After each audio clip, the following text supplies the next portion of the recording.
What makes a classic? Is it a series that ages like fine wine?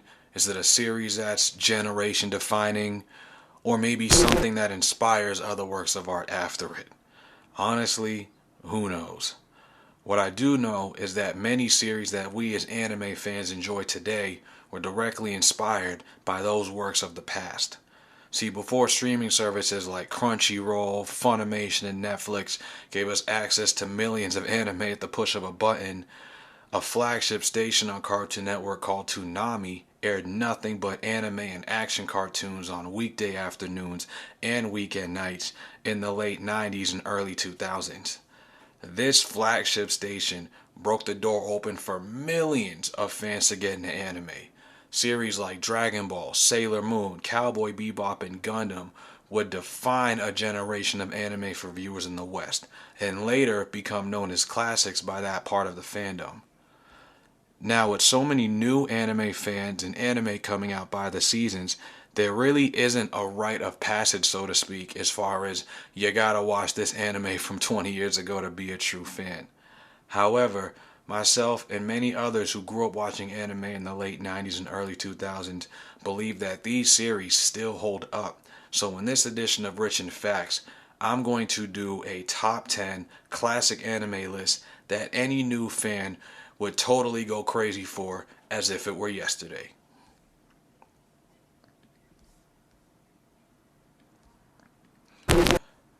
Number 10, Fooly Cooly, the occult comedy slice of life classic. Fooly Cooly is one of the wackiest, most on crack anime you will ever see. This is a series that's better to go in blind because there's a lot of symbolism that is very likely to go over your head on first watch. While it was only 6 episodes, I had no idea what the hell was going on. However, it is still a very fun watch and has received many awards and features for its comedy, cast, music, and animation. I mean, the director of Avatar: The Last Airbender ordered all of his staff to buy and watch all of Fooly Cooly before starting the production.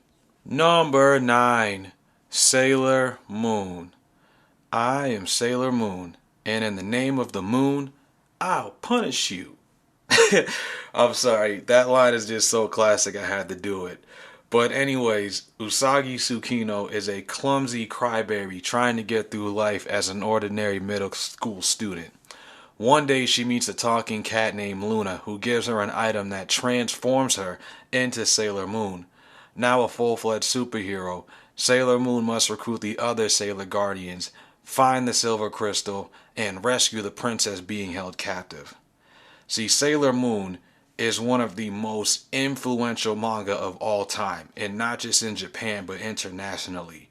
Not only was it a major hit on the Toonami block, Sailor Moon inspired an entire genre of manga storytelling based around female-led characters, as well as getting millions of female fans into anime and manga. Number 8, Trigun. He's tall, wears a red coat, and has a bounty of over 60 million. They call him the humanoid typhoon. If you're a fan of old Western movies or John Wick, this is your calling. See, Trigun takes place in a fictional world called No Man's Land. The story revolves around main character Voss the Stampede and his adventures against bounty hunters and other gang members who try to capture the ransom on his head. A laid-back, goofy womanizer, Voss is a weird one who, despite his high bounty, always goes out of his way to avoid killing people. Unfortunately, that passiveness causes a lot of destruction and mayhem in the process. Trigun has been dubbed by multiple news outlets as one of the best anime in the early 2000s. Number 7, Inuyasha. Kagome Higurashi is a middle school student living in modern day Tokyo. Now one day she falls into a well behind her house and gets transported back in time to the Sengoku period. Here she meets the half-demon Inuyasha. Then, during a battle with the demon, a sacred treasure called the Shikon Jewel re-emerges from Kagome's body and gets shattered during the crossfire. The jewel shards scatter across Japan, and now Kagome and Inuyasha must team up in order to find the shards and restore the sacred jewel before it falls into the hands of the evil demon Naraku. Inuyasha is a story of adventure, romance, and fantasy. It is a very wholesome classic that was a major gateway for many fans during the early 2000s of the Adult Swim Toonami era. Number 6, Rurouni Kenshin by Tosai the Manslayer. He is truly a man of legend. This was a name given to a man named Kenshin Himura who killed over 100 men during the Bakumatsu Revolution. Now, this particular time of the story takes place in the Meiji era, 10 years after the revolution. Now Rurouni, Kenshin Himura carries a reverse blade sword and vows to never kill again. He sees this as a way to atone for his sins and to also protect the peace of the new era in which he fought for. However, the passage of time has not been kind to many, and enemies old and new will challenge Kenshin and his philosophy as he tries to uphold his vow to never kill again and to protect the peace of this new world. Rurouni Kenshin is a classic samurai story of redemption, love, and peace. Number 5, YuYu Hakusho. 14-year-old Yusuke Urameshi is a Yakuza-like punk. Mom's a deadbeat, dad's a no-show, and school sucks. Then one day he gets killed in a car accident trying to save a child.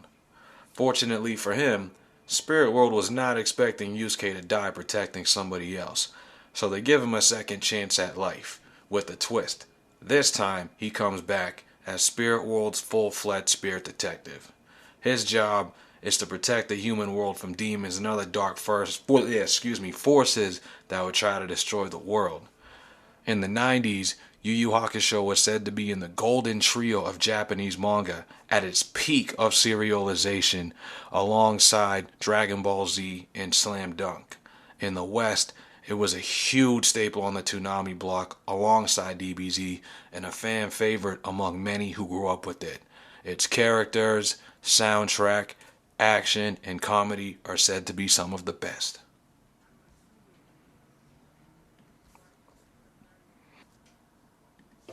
Number 4, Slam Dunk. One of the most influential series of all time in Japan. It is well documented how Slam Dunk has inspired hundreds of thousands of children to start playing basketball in Japan. I mean, just think about it. A scholarship was named after the manga in 2006 that gives a full athletic scholarship ride to a student that can pass an entrance exam. Hanamichi Saguraki is a delinquent and the leader of a gang with no skills at all when it comes to talking to girls. A hopeless romantic. Then, after he finds out that his high school crush is a crazy basketball fanatic, he reluctantly decides to join the team, mainly to impress her. But unfortunately for him, it just so happens that Hanamichi's crush also has a crush of her own.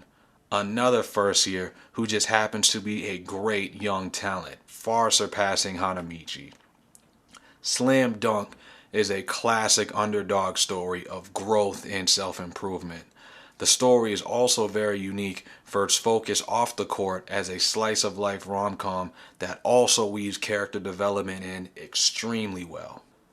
Number 3, Neon Genesis Evangelion. The mecha franchise is one of the most iconic mediums of entertainment in all of Japan. Think Star Wars-like influence when you think about how important Gundam is to Japan, with Eva being the face of the franchise. Main character, teenage boy Shinji, is recruited by his father to pilot the Gundam called Evangelion in order to fight off these unknown beings known as angels. See, Eva made its name in the game by being a complete deconstruction of the genre, by focusing on the psyche of the pilots emotionally and mentally, as well as the members of NERV, the organization who fight the angels. It also forces these characters to face the reality of the ramifications of what they pay for humankind. This story is very relatable, not just then, but even more so now, as the author of Eva was battling severe depression. Later in recent information, we've gotten that he's even battled suicidal thoughts during the production of the series and future movies to come after it. This story is supposed to reflect his 4-year struggle. Number 2, Cowboy Bebop, your older brother's favorite anime. Cowboy Bebop was a pioneer of anime in the US in the Toonami era of the late 90s and early 2000s. The story takes place in 2071, about 50 years after a cyberspace-like accident left the Earth borderline inhabitable. Mankind has since colonized most of the rocky planets and moons across the solar system. However, with the rise in crime rates, the inner solar system police have set up a legalized bounty system where registered hunters can catch criminals and turn them in for a reward. So this is where our main character Spike Spiegel and his band of misfits come in. They basically soar the galaxy on adventures just to make ends meet. But that's just what's on the surface. This story captures so many genres and themes. Think of a mix of like a space opera, plus Hollywood crime drama, plus comedy, and cyberpunk. It also tackles adult themes like loneliness. I know I'm going to say this one wrong, but let me try. Existentialism and the struggles of trying to move on from one's past. Cowboy Bebop is looked at as one of the greatest anime of its time and all time by millions of fans and critics alike. Now, before I go ahead and announce number 1, let me introduce some honorable mentions that didn't quite make the cut but are still amazing series worth watching. Fist of the North Star, Samurai Champloo, Tenchi Muyo, Outlaw Star, Hajime no Ippo. And now, finally, number 1, Dragon Ball. The godfather of Japanese entertainment, Dragon Ball is one of the most influential manga and anime of all time. Dragon Ball is the second highest selling manga of all time, trailing only behind One Piece. Dozens of manga authors like Naruto's author Kishimoto and Oda's One Piece have cited Dragon Ball as their main inspiration for becoming manga artists. As far as its popularity out west, can you honestly name anyone who hasn't seen something from Dragon Ball since it debuted here in the late 90s?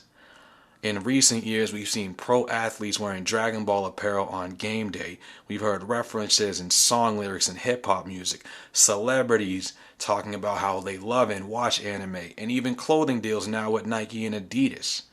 In 2018, Dragon Ball hit the Big Apple with a balloon at the New York's Thanksgiving Day Parade, and then a $30 million box office film in 2019 that was number 1 among all titles that year in its first weekend at the box office.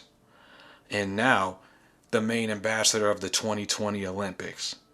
Now, with all that being said, I actually think Dragon Ball today is a little underappreciated. I've noticed that to some who only watched it as a child or have only seen glimpses from the outside, the perception is that Dragon Ball is all yelling, no plot, and bad pacing. Now, to be honest with you, Dragon Ball is not perfect, and it doesn't have the most complex plot, but it's not trying to be. Dragon Ball is a great story centered around combat and character development. Dragon Ball is the story of Son Goku and the people he meets along the way who change him and vice versa. A boy who started out as a sheltered kid in the wild to eventually becoming a wise and mature adult who would later become the world's greatest savior.